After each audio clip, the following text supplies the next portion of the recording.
روعتهم وعرفتنا بذلك منزلتهم ففرج عنا بحقهم فرجا عاجلا قریبا کلمح البشر وهو اقرب یا محمد یا علی یا علی یا محمد اکفیانی فإنکما کافیان وانصرانی فإنکما ناصران یا مولانا یا صاحب العصر والزمان الغوث الغوث الغوث ادرکنا ادرکنا ادرکنا الساعات الساعات الساعات العجل العجل العجل برحمتک یا ارحم الراحمین بحق محمد و آلہ الطاہرین بلند تر صلوات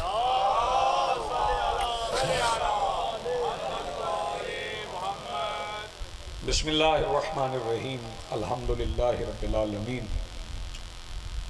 الذی کان موجودا قبل حدوث الاشیاء ویبقى بعد فناء الاشیاء والذی جعلنا من المتمسکین بولایت امیر المؤمنین والصلاة والسلام علی رسولہ الکریم وخاتم النبیین بالقاسم محمد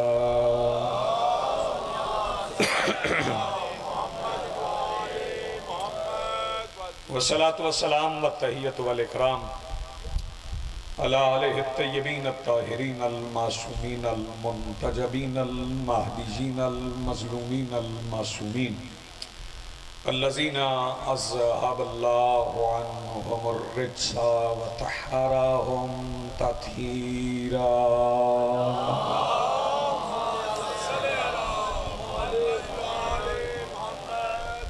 ولعنت اللہ علی اعدائہم ومنکری فضائلہم من یومنا ھذا الی یوم الدین اما بعد قال اللہ تعالی سبحانہ فی محکم کتابہ المجید بسم اللہ الرحمن الرحیم ولا تقولوا لمن یقتل فی سبیل اللہ اموات بل احیاء ولکن لا تشعرون صلوات پڑھئے بلند آواز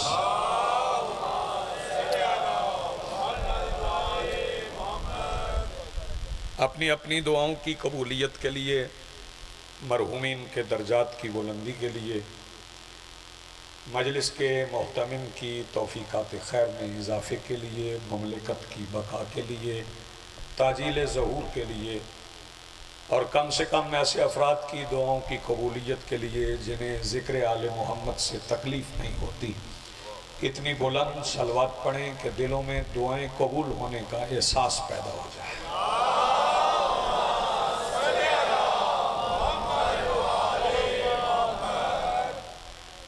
آج کی صف ادائے صف انتظار اور اس پر حاضر بلا تفریق مسلک و مذہب عقائد و نظریات کربلا کی ریت کے ٹیلہ کے ممبر پر تشریف فرما خطیب نظریہ توحید کے آخری استغاثہ پر لبیک کہنے والے غیرت مندوں کے دلوں میں موجود حرارت ولایت امیر المومنین کے وسیلہ سے درخواست گزار ہوں اپنے اس وارث کے حضور جو پردہ غیب میں حسین عاصر کی حیثیت سے موجود ہے کہ کائنات کا وہ مطلق العنان مدبر الامور اپنے رخ سے حجاب غیبت ہٹائے اور کعبہ کی چھت سے اپنے پہلے ہی خطبے میں کائنات کو سمجھائے کہ علی کل بھی واجب تھا علی آج بھی واجب ہے۔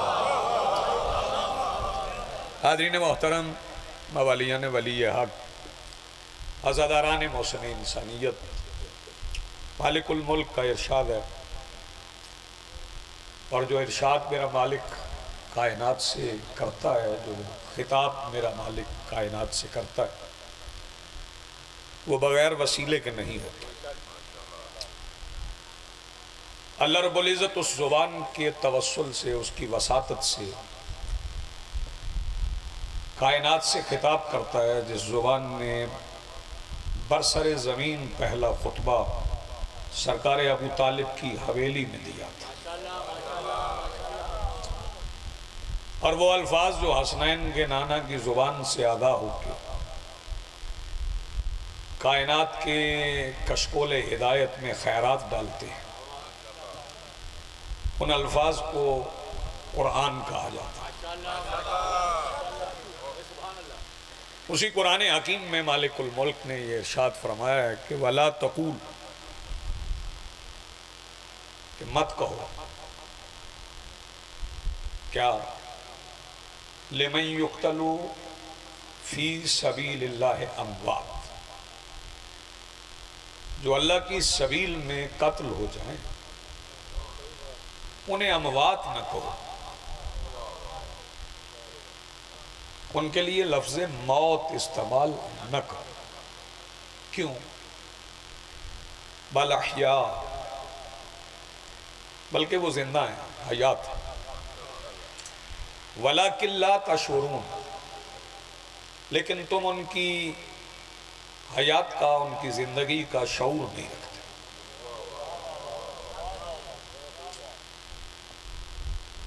اس کا مطلب ہے کچھ زندگیاں ایسی ہیں جن کا ہم شعور نہیں رکھتے۔ بہت شکریہ، بڑی مہربانی۔ جب یہ آیت مبارکہ نازل ہوئی ہے تو سرکار نے اسے نشر فرمایا۔ ویسے چونکہ سرکار دو عالم عربی بولتے تھے اور قرآن بھی عربی میں نازل ہوا، جو پاس بیٹھتے تھے وہ بھی عرب تھے، عجم والے تو ابھی وہاں پہنچے نہیں تھے، عربی میں ہی کلام ہوتا تھا، تو پھر عربی بولنے والوں کو تو عربی سمجھ آنا چاہیے، جیسے اردو بولنے والوں کو اردو زیادہ سمجھ آتی ہے، پنجابی والے اردو بولنے بھی لگے ہیں تو پنجابی زیادہ سمجھ آتی ہے۔ ویسے عربی والے اہل زبان تھے، وہ بڑے بڑے شعراء تھے وہاں، اور اس وقت شاعری کا بڑا رواج تھا وہاں پہ، اور شاعری وہی کرتا ہے جسے زبان پہ عبور ہوتا ہے۔ تو بڑے بڑے شعراء بھی تھے، عربی بولنے والے اہل زبان بھی تھے، اس کے باوجود قرآن حکیم نے ان کے بیٹھنے کا، ان کے سننے کا، ان کے سمجھنے کا نقشہ کھینچا۔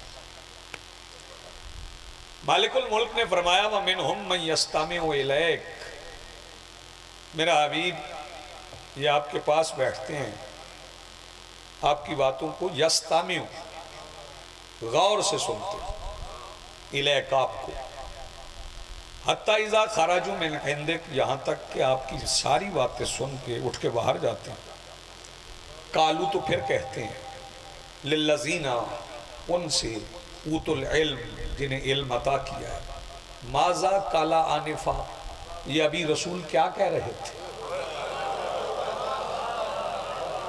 بہت شکریہ، بڑی مہربانی۔ بولتے بھی عربی تھے، سنتے بھی عربی تھے، اور کلام رسول سمجھ نہیں آتا تھا، سرکار کی باتوں کو غور سے سنتے تھے، پھر بھی کلام سمجھ نہیں آتا تھا۔ اس کا مطلب ہے کہ بلاغت اس مقام پر تھی۔ بہت شکریہ۔ فصاحت سرکار دو عالم کی اس درجے پر تھی کہ عربی بولنے والوں کو مفہوم سمجھ نہیں آتا، معانی سمجھ نہیں آتی، اور سرکار کی نیابت میں بھی جنہوں نے باتیں کی ہیں نا، ان کی باتیں لوگوں کو سمجھ نہیں آتی۔ میں مثال دے دیتا ہوں، سرکار دو عالم نے فتح مکہ کے دن کچھ لوگوں کو طلقاء کہا تھا نا، تو آپ کیوں گھبرائے بیٹھے ہیں؟ میں کہہ رہا ہوں اور غلط کہہ رہا ہوں تو آپ مجھے روک دیں۔ طلقاء کہا تھا، طلقاء جمع ہے طلاق یافتہ، اور طلاق محبت میں تو نہیں دی جاتی، طلاق اتفاق بڑھ جائے تب نہیں دی جاتی، طلاق تب ہوتی جب گزارا کرنا مشکل ہے۔ میں اگر آسان ترین زبان میں طلاق کا ترجمہ کروں، اس کا مطلب ہے فریقین جب اس حد تک پہنچ جائیں کہ سامنا کرنا بھی مناسب نہ ہو۔ بہت شکریہ آپ جی۔ لیکن اردو اتنی محدود ہے، اتنی تنگ دست ہے اردو، اس کا ترجمہ ہم نے کر لیا آزاد، حالانکہ آزاد بھی اردو کی لفظ نہیں، یہ بھی ہم نے کسی اور زبان سے فارسی سے مستعار لیا، ہم نے اس کا ترجمہ آزاد کر لیا۔ تو آج یوم آزادی بھی تھا، اس کا مطلب آج کے دن ہمیں طلاق ہوئی تھی؟ غور نہیں فرما رہے آپ، ذرا بیدار رہے ہیں نا۔ ہاں، اگر طلاق کے معنی آزاد ہونا ہے تو اس کا مطلب ہے آج کے دن پھر بر صغیر کے مسلمانوں کو طلاق ہوئی تھی، وہ الگ ہو گئے۔ تو طلاق کے معنی آزاد ہونا نہیں ہے بھائی، ایک دوسرے سے الگ ہو جانا ہے، وہ آزادی اور معنوں میں ہے جو آزادی آپ کہہ رہے ہیں۔ لیکن سرکار دو عالم نے طلقاء کہا، نہیں سمجھ آئی لوگوں کو۔ پھر لفظ طلاق امیر المومنین نے بھی استعمال کیا، سرکار نے فرمایا میں نے دنیا کو طلاق دی۔ ایسا یہ بھی لوگ نہیں سمجھے کہ سرکار نے کس دنیا کو طلاق دی۔ اگر سرکار نے دنیا کو طلاق دی ہے تو یہاں کوئی ایسا ہے جو امیر المومنین کو نہ مانتا اور سیرت امیر پہ عمل نہ کرنا چاہتا؟ جب دنیا کو طلاق دی تو یہ دفتر جانا، یہ کاروبار کرنا، یہ تجارت کرنا، یہ ساری دنیا داری نہیں ہے؟ تو چھوڑیے، پھر گھر بیٹھیے، علی نے تو دنیا کو طلاق دی۔ میں پہلا فقرہ کہوں گا، آپ کو ساتھ لے کے چل پڑوں گا۔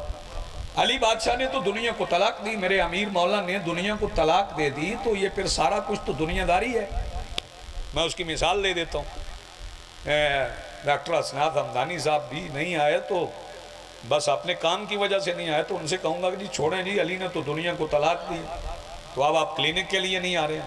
میں یہ اس لیے کہہ رہا ہوں کہ لائیو بات ان تک پہنچ جائے، توجہ فرمائیے گا۔ اس کا مطلب ہے یہ دنیا ہم سمجھے نہیں کہ علی نے کس دنیا کو طلاق دی۔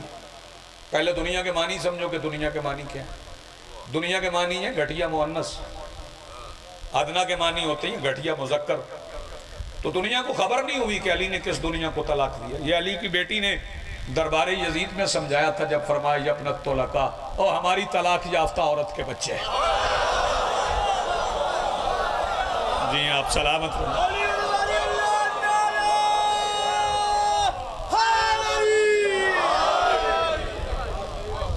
بہت شکریہ، بڑی مہربانی، آپ متوجہ ہو گئے۔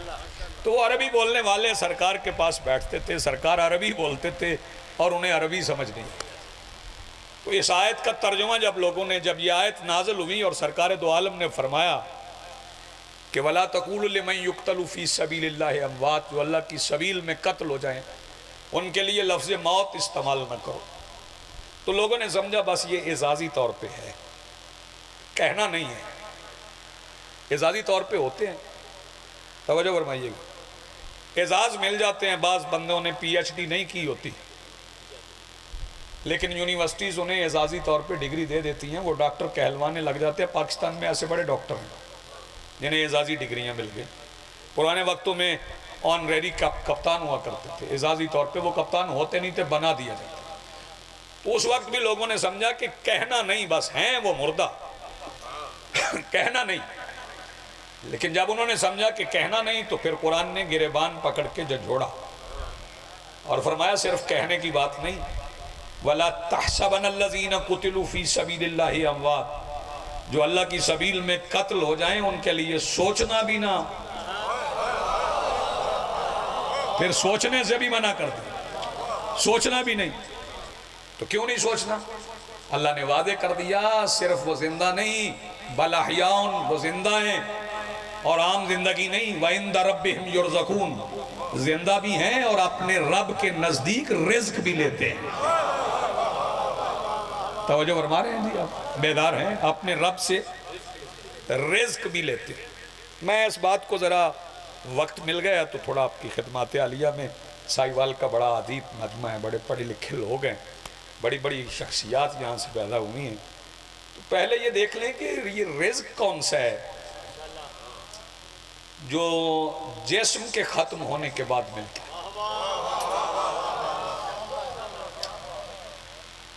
توجہ فرمائیے گا، یہ ان بندوں کو تو شک نہیں ہونا چاہیے شیعوں سنیوں جو فاتحہ پڑھتے ہیں۔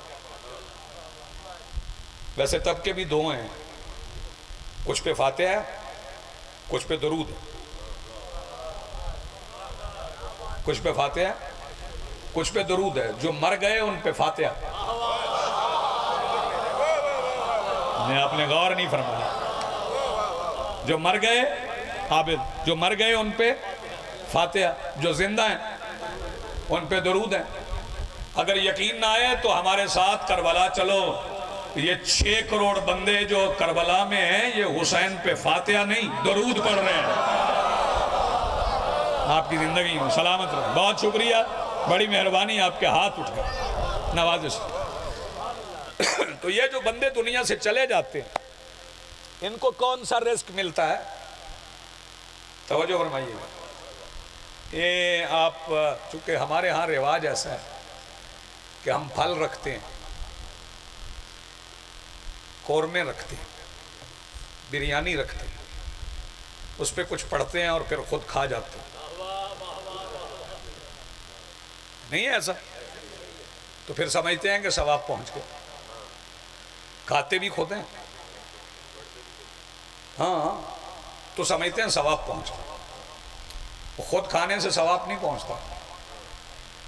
وہ کھانا کسی مفلس کو، کسی غریب کو، کسی مستحق کو کھلاؤ تو ثواب بھی پہنچے.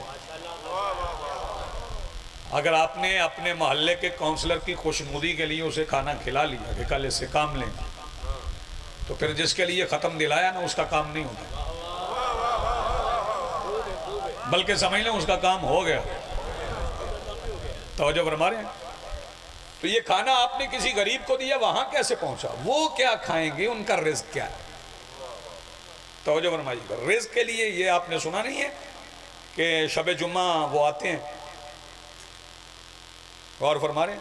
یہ شیعوں سنیوں سے میں مخاطب ہوں. جب شب جمعہ وہ آتے ہیں، توجہ فرمائیے، اگر قبر پاکستان میں اور وارث ختم دلا رہے ہیں امریکہ میں، تو روح کہاں جائے گی؟ بولو.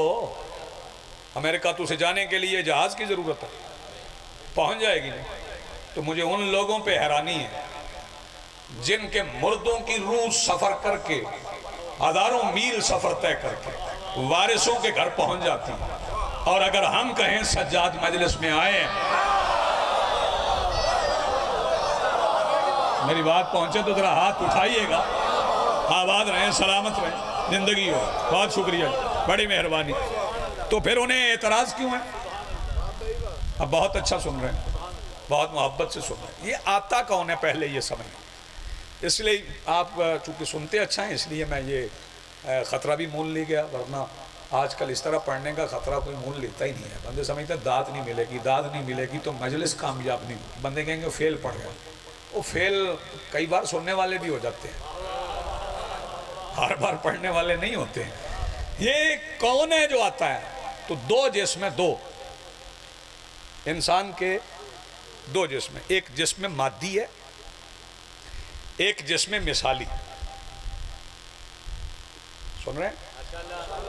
ایک جسم مادی ہے، ایک جسم معنوی ہے. معنوی بھی کہتے ہیں، مثالی بھی کہتے ہیں. یہ معنوی کون سا ہے؟ وہ آپ نے دیکھا ہوا ہے. خواب نہیں دیکھتے آپ؟ خواب میں کبھی کبھی آپ خود دیکھتے ہیں، خود کو دیکھتے ہیں آپ کہ آپ خواب میں کوئی پھل کھا رہے ہیں تو اس کا مزہ خواب میں آتا ہے. پھل کی لذت خواب میں آتی ہے نا، محسوس ہو. آپ اٹھ کے بتاتے نہیں بڑا میٹھا پھل تھا تو لذت آئی، تو پھر آپ نے بتایا نا. اور اگر خواب میں ٹھوکر لگ جائے تو درد ہوتا ہے نا خواب میں. بندے اٹھ کے بتاتے ہیں جی خواب میں نے دیکھا مجھے ٹھوکر لگی، لہو نکلا ہے. اس کا مطلب ہے خواب میں لذت بھی ہے، اذیت بھی ہے. جسم معنوی کی لذت اور اذیت یہاں محسوس ہوتی. توجہ فرمائیے گا. وہ جو وہاں ہے نا جو رزق لیتا ہے وہ جسم معنوی ہے. توجہ فرمائیے گا. اگر اولاد برے کام کرے تو اسے ہوگی اذیت، اگر کرائے مجلس تو پھر آئے گی لذت. آباد رہیں، سلامت رہیں. وہ جسم معنوی.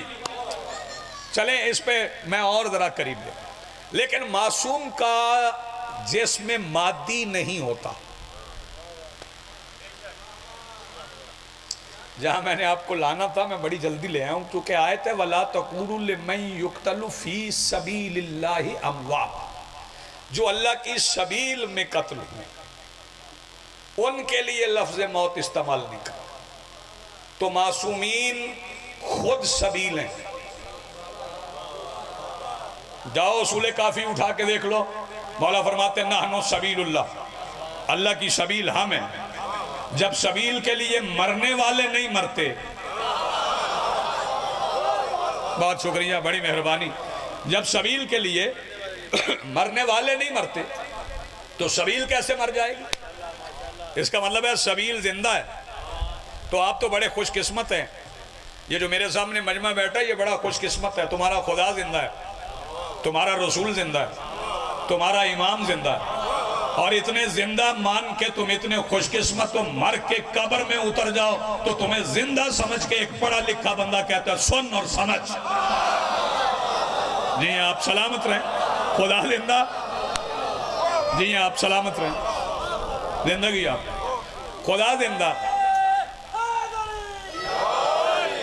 خدا مطلقاً زندہ۔ یہ ذرا مشکل اصطلاح ہے، خدا مطلقاً زندہ، کیونکہ منبع حیات وہ ہے، وہ حی ہے نا، تو جسے حی زندہ رکھے وہ زندہ ہے، جسے وہ مار دے وہ مردہ ہے۔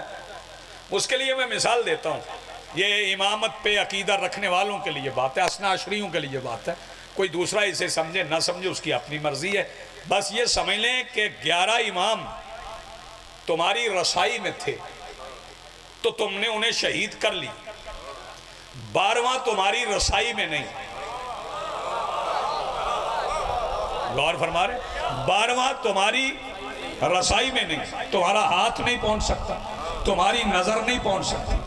تو آج توجہ فرمائیے گا، 329 ہجری سے غیبت کبریٰ کا آغاز ہوا ہے، یہ 1447 ہجری ہے، تو دیکھ لیں تقریباً کتنے 1100 سال ہو گئے، 1100 سے بھی کچھ اوپر ہو گئے، تو اوپر ہو گئے 1100 سال سے، تو آج بھی پردہ غیب میں وہ ضعیف نہیں، غور نہیں فرما رہے ہیں۔ میں نتیجہ آپ کو ایسا دے گا اگلے سال تک آپ کو لطف رہے گا، ضعیف کیوں نہیں؟ پہلے دیکھ لو کہ معصوم کے جسم کا ضعف ختم کہاں ہوتا، توجہ فرمائیے گا، یہ رسول نے بتایا تھا۔ جب رسول بیٹی کے گھر آئے اور آگے کہا انی اجدو فی بدنی ضعفا، میرے بدن میں ضعف ہے، بی بی نے اپنی چادر دی، اس کا مطلب ہے 12واں آج بھی بطول کی چادر کی غیبت میں بیٹھا ہے۔ نہیں آپ سلامت رہیں، آپ کی زندگی، میں نے نتیجہ آپ کو دے دی، آپ جیئیں، ہاتھ بلند کرو، مل کے بولو حیدری، آپ جیئیں، سلامت رہیں، بہت شکریہ، بہت مہربانی۔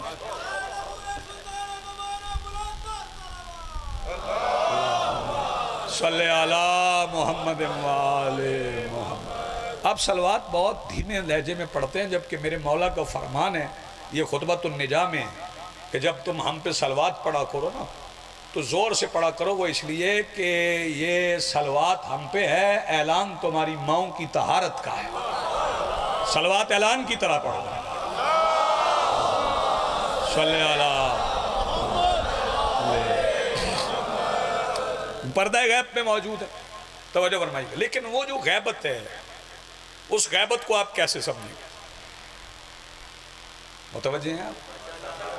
اس کے لیے آپ کو پھر کربلا جانا پڑے گا، کربلا جائیں گے تو وہ غیبت سمجھ آئے۔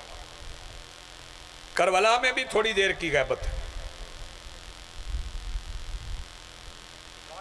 میں چہرے دیکھ لوں پھر فکرہ کہوں گا، کربلا میں بھی تھوڑی دیر کی غیبت ہے۔ بتا دوں کب؟ جب میرے مولا حسین نے چراغ بجھایا تھا تو امام غیبت میں تھے، غور فرمائیے گا، امام تھے غیبت میں، تو امام کے وفادار کون تھے؟ جو اٹھ کے نہیں گئے۔ تھوڑا مشکل ہو گیا یہ بات، وہ جو اٹھ کے نہیں گئے وہ وفادار ہیں، جو بیٹھے رہے بجھے ہوئے دیے میں، سمجھ لو کہ غیبت نہیں، زمانے کے حسین نے دیا بجھایا ہوا ہے اور آپ کو بیٹھے رہنا ہے، آپ کو انتظار کرنا ہے، اور انتظار ہوتا بڑا مشکل ہے، آسان نہیں ہوتا، انتظار مشکل ہوتا ہے، توجہ فرمائیے، اور انتظار آسان کرنے کے لیے سونا پڑتا ہے۔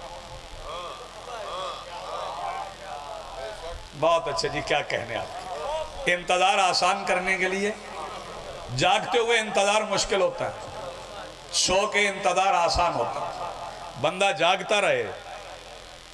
میں مثال دے دیتا ہوں، ایک بندہ مجلس میں سویا ہوا ہے ویسے سویا ہوا، ہاں وہ سویا ہوا ہے تو اسے تو پتہ ہی نہیں چلے گا کہ 60 منٹ کب گزر گئے۔ جو جاگ رہا ہے نا اسے پتہ ہے، جو انتظار کر رہا ہے پتہ نہیں چھوڑے گا کب، کیوں چٹکلے نہیں سنا رہا، پتہ نہیں کب چھوڑے گا، توجہ فرمائیے گا۔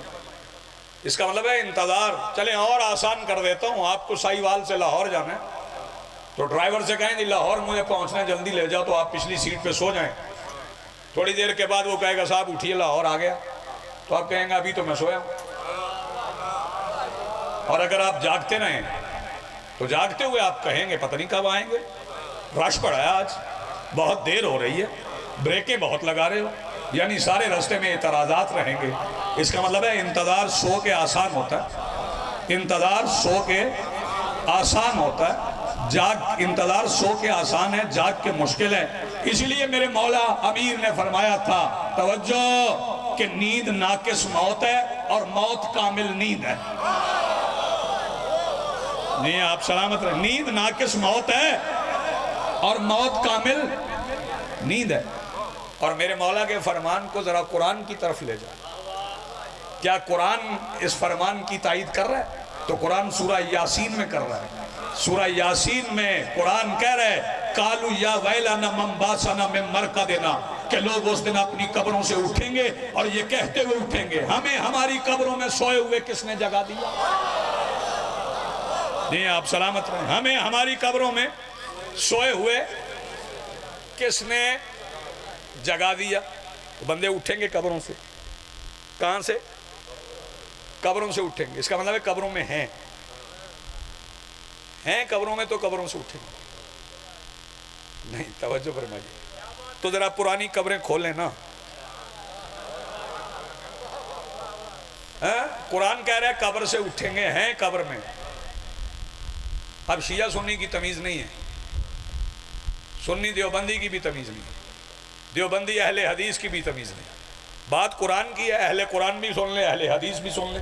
قرآن کہہ رہا ہے قبروں سے اٹھیں گے، قبروں میں ہیں تو قبروں سے اٹھیں گے، تو کھودو قبر، دکھاؤ مجھے، بندہ تمہارا ہے بنا مٹی کا ہے قبر میں نظر نہیں آتا۔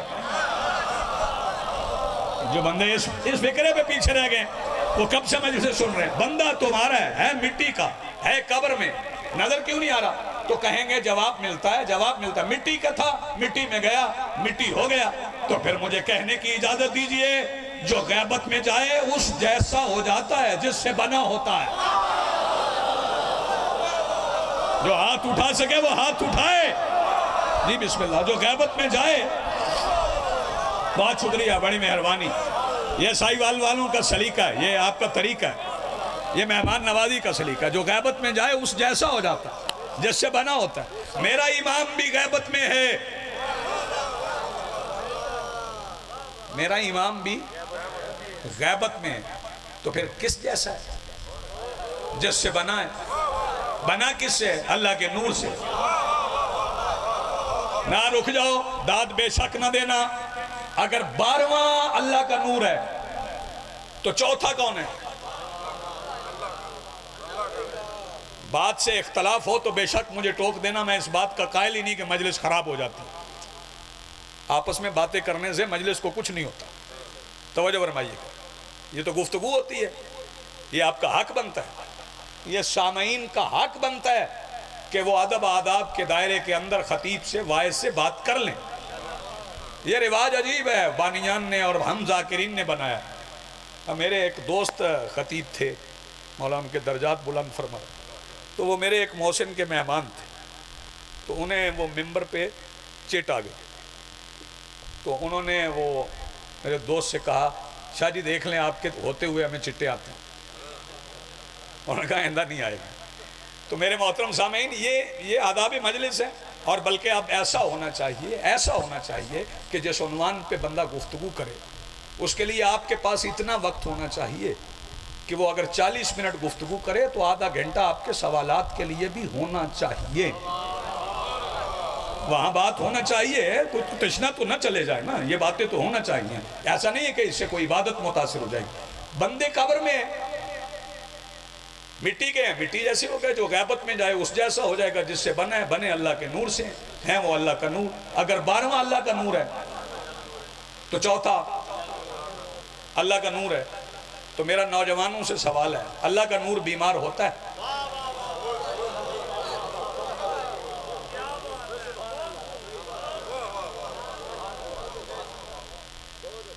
سوال پیدا ہو گیا نا, تو مل کے سوال کا جواب ڈھونڈیں. یہ دیکھیں بات ایسی نہیں ہے کہ ایک بات شروع ہو گئی تو ہم اسے لے کے چل پڑیں, روایت بن گئی تو اسے پڑھتے جائیں. اس کا تجزیہ بھی تو کریں گے نا کہ اگر آج 12واں غیبت میں بیمار نہیں ہو رہا, توجہ فرمائیے گا. اور علماء نے لکھا بھی ہے کہ حج پہ جائیں تو مولا ملتے ہیں لوگوں سے, اگرچہ لوگوں کو پتہ نہیں چلتا, مشخص نہیں کر سکتے. ملاقات ہوتی ہے لیکن پتہ نہیں چلتا ہم کیسے ملائیں, رہنمائی بھی کرتے. اگر 12واں بیمار نہیں ہوتا تو چوتھا کیسے ہو گیا؟ اور جو بیمار ہو جائے, ابھی میں بات کر رہا ترانہ عابد سے بھی, کہ طبیعت ذرا سی ہماری خراب ہو جائے تو ہم فون کر دیتے ہیں نہیں مجلس پہ حاضر نہیں ہو سکتے, طبیعت ٹھیک نہیں, سفر نہیں ہوتا, بیماری میں سفر نہیں ہوتا, مصائب میں نہیں پڑ رہا. جو بیمار ہو وہ 1441 میل کا سفر طے کر کے دربار میں پہنچ کے اپنے خطبے کے پہلے فقرے سے یزیدیت کو شکست نہیں دیتا. جی آپ سلامت رہیں, آپ کی زندگی. جی بسم اللہ, بہت شکریہ. دربار میں جا کے یزیدیت کو شکست دی ہے, توجہ فرمائیے گا. اور شکست ایسے ایسی شکست کہ پھر یزیدیت ساری نہیں اٹھا سکی. میرے مولا سجاد جب دربار میں کھڑے تھے تو وہاں پہ اذان بھی ہوئی. جب اذان ہوئی تو اس پہ اذان پہ میرے مولا نے جو فرمایا نا, اس پہ 2 مصرے میں نے کہے, قبول فرمائیں تو میں عرض کروں. اگر قبول افتد زہیز و شرف, ذرا غور سے سنیے گا کہ سن کے دربار میں سجاد اذان کہتے تھے, سن کے دربار میں سجاد اذان کہتے تھے, اس میں سب نام ہمارے ہیں, تمہارا کیا ہے؟ آپ جی ہیں, آپ سلامت رہیں, میرا سلام ہے آپ. سن کے دربار میں آپ جی ہیں, آپ کی دعا مل گئی, بہت شکریہ, نوازش. سن کے دربار میں سجاد اذان کہتے تھے, اس میں سب نام ہمارے ہیں, تمہارا کیا ہے؟ تو جیتے کون ہیں؟ میرے مولا سجاد جیتے. توجہ فرمائیے. اور پھر یہ کہانی نہیں ہے, داستان نہیں ہے کہ حسین نے نیزے پہ قرآن پڑھا. یہ شیعوں کی عقیدت نہیں, عقیدہ. عقیدتیں مختلف ہو سکتی ہیں, عقیدے مختلف نہیں ہوتے. عقیدہ یہ ہے کہ امام 12 ہیں, توسل کس کا کس سے کتنا زیادہ ہے وہ عقیدت ہے, وہ عقیدت ہے. لیکن یہ سب مانتے ہیں کہ 12 ہیں, جو 11 پہ رکے وہ بھی اثنا عشری نہیں. توجہ فرمائیے. اگرچہ آج کل کچھ لوگ مشورہ دے رہے ہیں امام بنا لیں, اگر بنانا ہی ہوتا تو ہم پہلے بنے ہوئے کو مان لیتے. متوجہ تو ذرا رہے نا, ہم کیوں بنائیں. چلیں, آپ مجھے اندازہ ہوا ہے کہ آپ بہت اچھی اردو سمجھتے ہیں, تو میں ایک فقرہ کہہ دیتا ہوں. جب بندے امام بناتے ہیں نا, جب بندے امام بناتے ہیں تو پھر وہ امام بندوں کو بنا جاتے ہیں. آپ جی ہیں, سلامت رہے, آپ کی زندگی. تو ہمیں امام بنانے کی ضرورت نہیں ہے. میرے مولا نے نیزے کی نوک پہ قرآن پڑھا, بغیر بدن کے پڑھا ہے نا, بغیر بدن کے پڑھا. اس کا مطلب ہے کہ یزید کا میکسیمم یہی تھا، زیادہ سے زیادہ یہی کر سکتا تھا کہ شہرک کاٹ دے، تو کاٹی، کاٹنے کا اسے فائدہ کیا ہوا؟ شہرک کٹنے کے بعد چلے میں فکرہ بدل دیتا ہوں، ادھر حسین کی شہادت پہ لشکر یزید نے خوشی منانا شروع کی تھی کہ ادھر خیموں میں علی کی بیٹی نے اگلے حسین کے ہونے کا اعلان کر دیا۔ آپ جی ہیں، سلامت رہیں، آپ کی زندگی، بہت شکریہ، بڑی مہربانی، آپ اس طرح بھی سنتے ہیں، نوازش، بہت شکریہ۔ تو میرے مولا نے سینا کی نوک پہ قرآن پڑھا۔ یہ جو ہم شبیہ ذوالجناح برآمد کرواتے ہیں، پرستش کے لیے نہیں، ہم شبیہ ذوالجناح کی پرستش نہیں کرتے۔ اگر ہم شبیہ ذوالجناح کی پرستش کرتے ہیں تو میرا بھی آپ سے سوال ہے، گھوڑا پوجنے کا الزام ہم پہ لگانے والوں، توجہ فرمائیے گا، یہ جو گلوب ہے نا، ارتھ، یہ گلوب ہے، گلوب ہے، گلوب، گلوب میں سمت کیسے نکال لے؟ تمہارا منہ اللہ نے کعبہ کی طرف کروایا، تم کعبہ کے پجاری ہو، وہ تو پتھروں کی عمارت ہے، وہ قبلہ ہے، ہم بھی رخ ذوالجناح کی طرف کرتے، امام حسین ہے، غور فرما رہے، اسی نسبت سے عزت ہے، اسی نسبت سے احترام ہے، نسبتوں کا کون قائل نہیں ہے؟ لوگ تو بھٹے کی اینٹیں اٹھا کے اسے مسجد کی دیوار میں لگا کے اس کی تعظیم کرتے ہیں، حالانکہ وہی اینٹ تیرے گھر میں بھی لگی، ممبر کی تہذیب اجازت نہیں دیتی، ورنہ میں بتاؤں کہاں کہاں لگی ہے۔ وہ مسجد میں تعظیم کیوں ہے؟ نسبت بڑی ہو گئی، نسبتوں کی تعظیم ہوتی ہے۔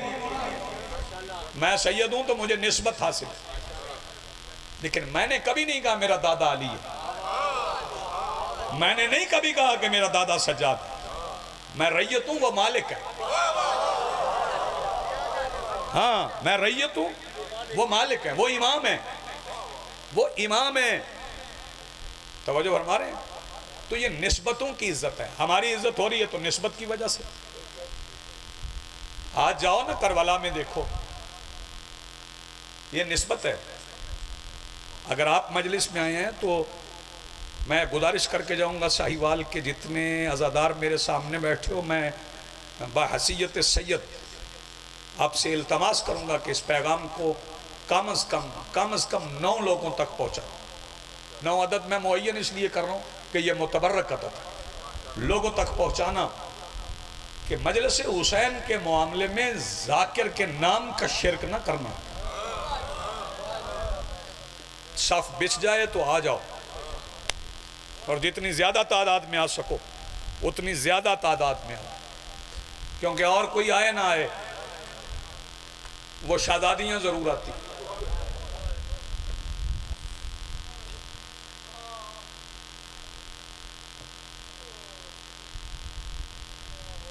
ابھی میں نے 2 مصرے کہے ہیں مجلس میں آنے سے پہلے، بریدہ ہاتھ کسی کے جبین پر آئے، توضیح اس کی نہیں کروں گا، بریدہ ہاتھ کسی کے جبین پر آئے، علی کی بیٹی نے رکھا ہے کربلا میں قدم۔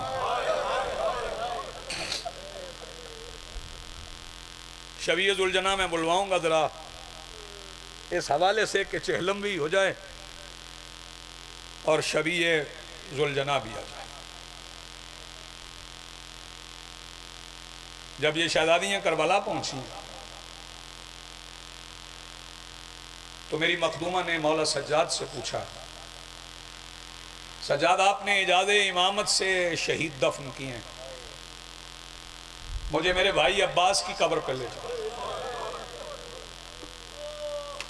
مولا سجاد نے فرمایا میری پھوپھیاں میرے پیچھے آ جائیں، میں چچا کی قبر پہ لے جاتا ہوں۔ پتہ نہیں آپ کتنا روئیں گے۔ علی کی بیٹیاں مولا سجاد کے پیچھے چلیں، ایک قبر پہ سجاد رکے اور اشارہ کر کے کہا پھوپھی اماں یہ چچا کی قبر ہے۔ سیدہ فرماتی ہیں سجاد یہ کہیں اصغر کی تو نہیں ہے؟ سلامت رہیں، آباد رہیں جی، زندگی ہوں آپ کی آوازیں بلند ہوئی، آپ کا چہرہ بیک گیا، مالک دعائیں مستجاب فرمائے۔ قریب سے گزروں گا۔ 7 دن علی کی بیٹی کربلا میں رہی، 7 دن کے بعد رخصت ہوئی، مدینہ پہنچی ہیں۔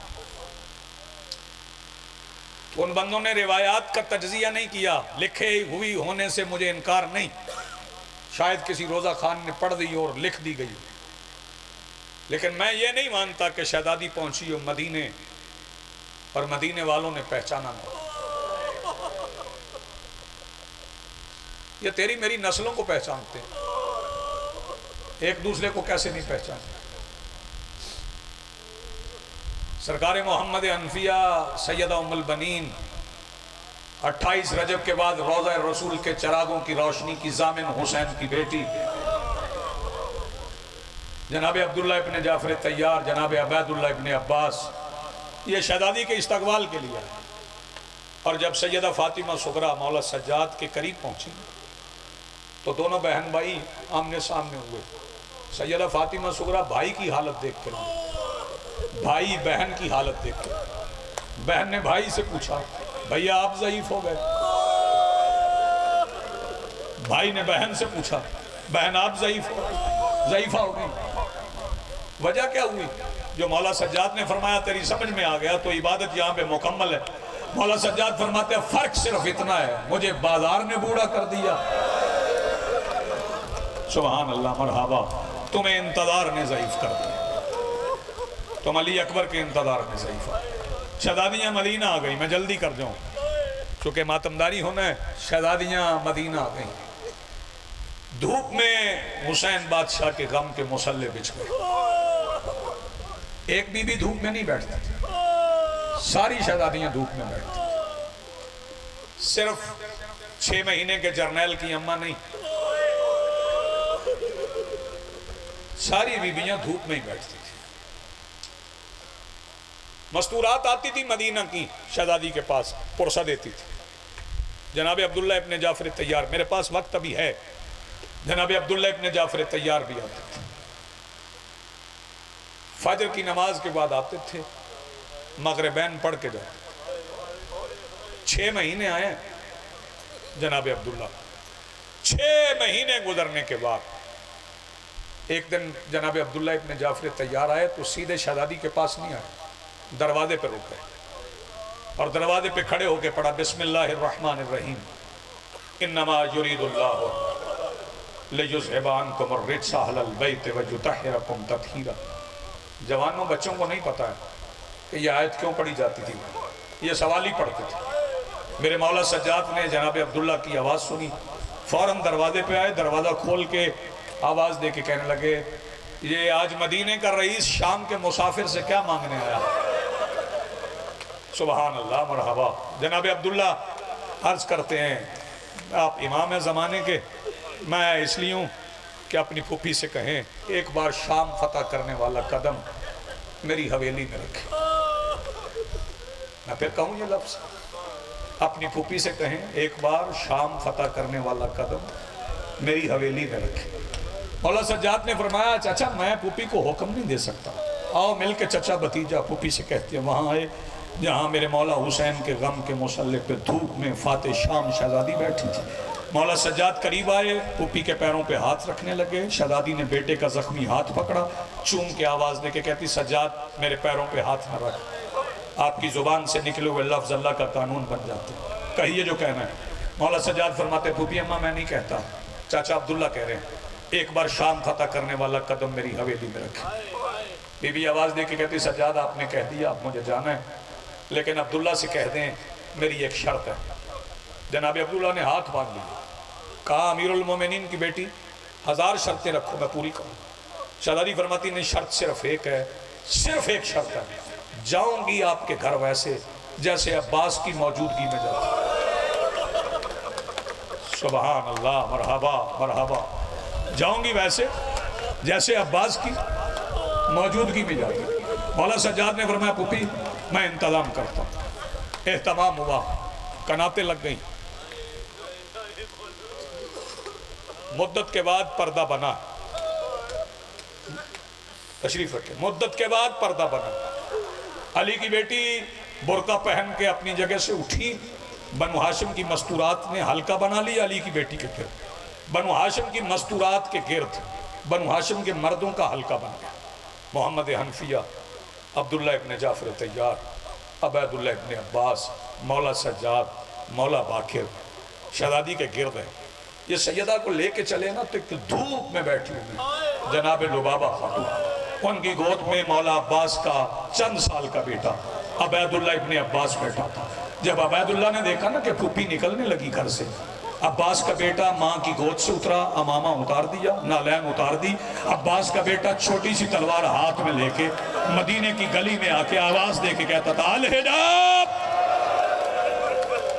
مدینے والوں پردہ کرو، میری پھوپھی پھر گھر سے نکل. سید آپ کو سلامت رکھے. آپ کی آوازیں بلند ہو گئیں. یہی گریا خالص. سبحان اللہ، مرحبا. میں مولا کی شہادت کے دو فکرے شہزادی کی زبان سے پڑھوں گا. میں بالکل قریب آ گیا. شہزادی بنو ہاشم کے جھرمٹ میں جناب عبداللہ کی حویلی میں داخل ہوئی. جیسے ہی گھر میں داخل ہوئی بیٹیوں نے قرآن کے ساتھ استقبال کیا. صحن میں ایک تخت سجا تھا، اس پہ کالا کپڑا پڑا. جناب عبداللہ فرماتے ہیں امیر المومنین کی بیٹی اس پہ بیٹھی ہے. فرمایا نہیں عبداللہ، میں اکبر کے بعد تخت پہ نہیں بیٹھتی، میں مٹی پہ بیٹھتی ہوں. عرض کی نہیں شہزادی یہ تخت نہیں ہے، یہ میں نے ممبر سجایا، اس پہ بیٹھے مجھے کربلا کے حالات سننا. شہزادی فرماتی ہیں عبداللہ بیٹوں کی جنگ سننا چاہتے ہو؟ فرمایا نہیں شہزادی، وہ تو 2 تھے نا، 100 بھی ہوتے نا، میں حسین پہ وار دیتا. پھر کیا سننا چاہتے ہو؟ جناب عبداللہ فرماتے ہیں صفین کے میدان میں میرے چاچا علی نے فرمایا تھا حسین میرا سب سے بہادر بیٹا. میں پڑھ گئے ہوں مصائب، آپ سن گئے. چچا علی نے کہا تھا حسین میرا سب سے بہادر بیٹا ہے. مجھے صرف اتنا بتا دو علی کی نظر میں سب سے بہادر بیٹا عباس کے بعد لڑا کیسے؟ جو آوازیں بلند کر سکتے ہیں جناب عبداللہ فرماتے ہیں صرف اتنا بتا دو کہ حسین عباس کے بعد لڑے کیسے. شہزادی فرماتی میرا بھائی گھوڑے پہ سوار ہو کے گیا ہے. میں اپنے بھائی کا رجز بتا دیتی ہوں عبداللہ. میرے بھائی نے لشکر یزید پہ حملہ کر کے پہلا فکرہ یہی کہا تھا بغیر تو تم نے میرا عباس مار دیا. سیدہ آپ کو سلامت رکھے. آپ کی آوازیں بلند ہو گئیں. عبداللہ پھر حسین لڑتے رہے. میمنہ سے گزرتے تھے، قلب لشکر کو چیرتے تھے، میسرہ سے نکل جاتے تھے. صفوں پہ صفے پلٹتے رہے، صفوں پہ صفے پلٹتے رہے. ہزاروں یزیدی سپاہی میرے بھائی نے مار دیے.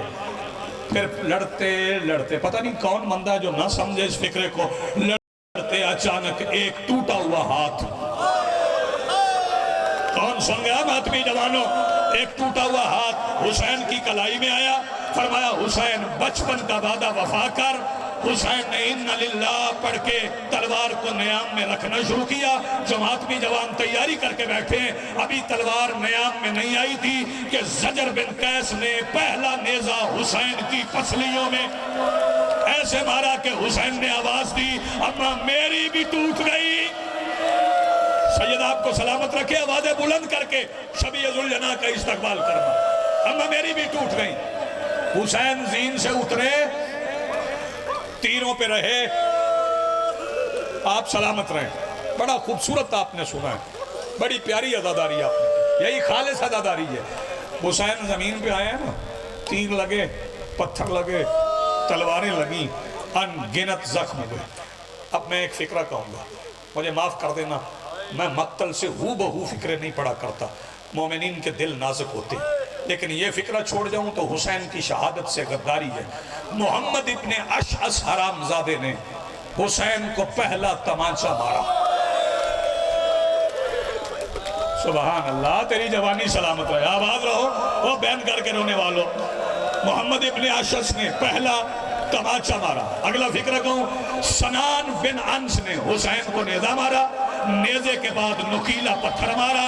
سنعان حرامزادے نے، سنعان نے حسین کی گردن میں نیزہ مارا۔ عزادارو سنو گے، تیر لگتے رہے، تیر لگتے رہے۔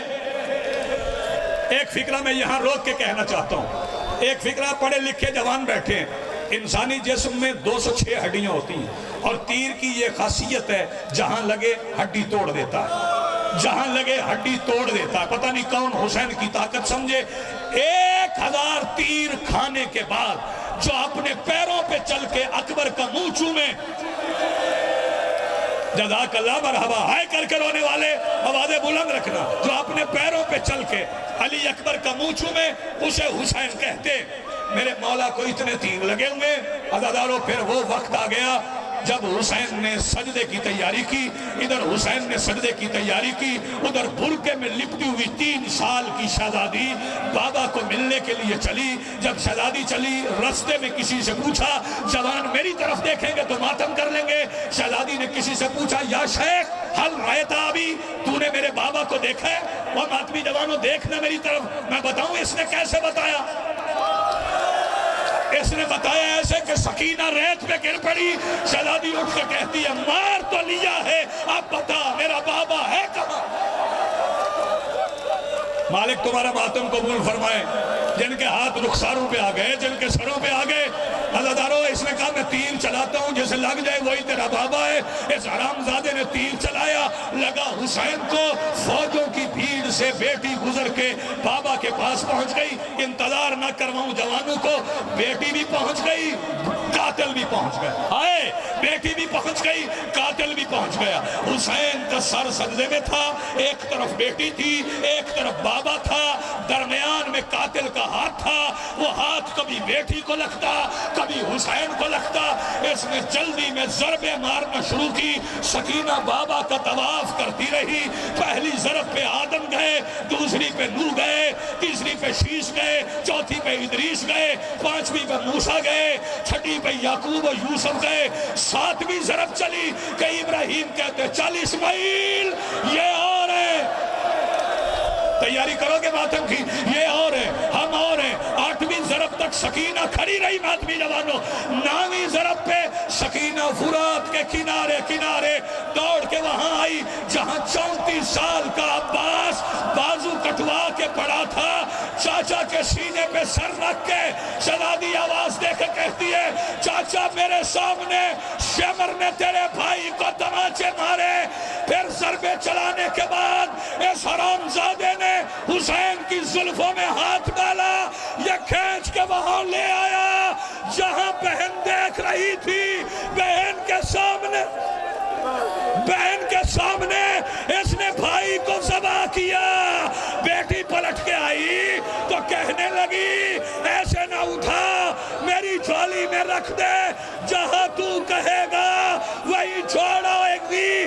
میرے باپ کا ایک بال ٹوٹتا تھا، ماتم حسین۔